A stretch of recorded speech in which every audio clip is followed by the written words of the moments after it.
On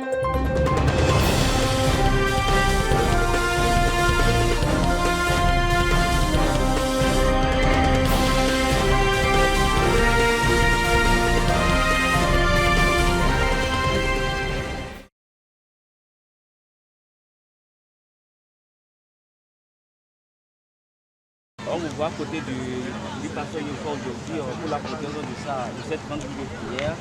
Pourquoi cette solidarité si remarquable? Il faut reconnaître que ma commune d'Ordieu est bénie parce que c'est la énième fois qu'il vient toujours prier ici.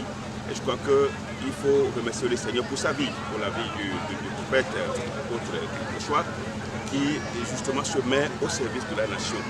Et aujourd'hui, c'est le couronnement des 30 jours, d'un mois de jeûne et de prière qu'il a déclenché pour la délivrance de ce pays.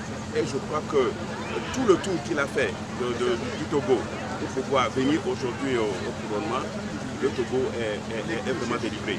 Et au cours de cette soirée, vous avez vu évidemment comment le Seigneur s'est manifesté.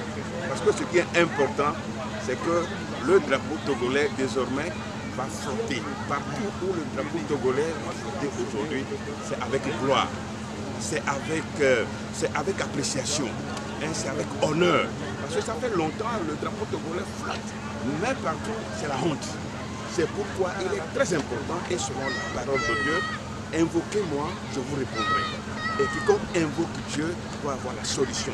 Et je pense que l'apôtre a bien choisi ce moment où le Togo, qu'on le veuille ou pas, la situation n'est pas aussi rose. Donc il est important que les enfants de Dieu se mettent à prier.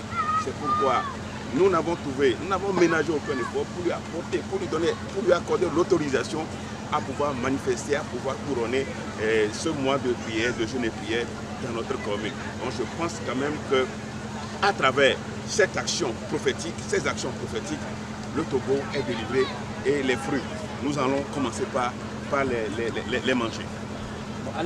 Nous devons nous mettre ensemble en tant que des enfants de Dieu. Des enfants de Dieu, nous devons nous mettre ensemble. Parce que notre pays, c'est le seul, je peux dire, c'est le seul bien commun à nous tous. Et là où il y a les hommes de Dieu, nous devons toujours chercher à bien faire. Nous devons toujours chercher le bonheur de notre pays, la délivrance de notre pays. Et je pense que tous ceux qui sont hommes de Dieu, tous ceux qui sont enfants de Dieu, doivent se mettre à la brèche pour ce pays. Et je pense qu'ils donnent un meilleur exemple et nous devons le suivre. Parce qu'il ne suffit pas seulement de délivrer le Togo aujourd'hui. Il faut s'assurer que cette délivrance se perpétue et que les fruits se mettent en évidence.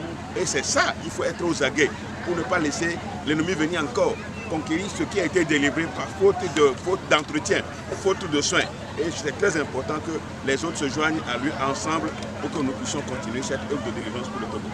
Quoique notre collaboration avec lui ne souffre de rien. Nous sommes toujours ensemble. Le programme, on était toujours de près avec, parce que vous savez, nous sommes au boulot tout le temps. Mais chaque fois qu'il se déplace, il m'en parle.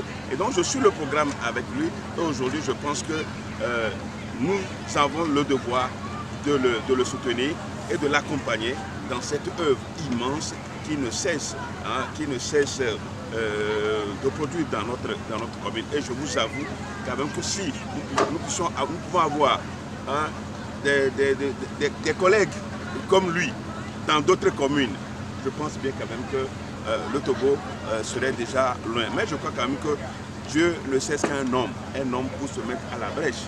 Donc lui déjà, ça suffit et je pense que nous devons prier, continuer, pas prier avec lui pour qu'il continue d'exercer ce genre d'œuvre dans notre commune.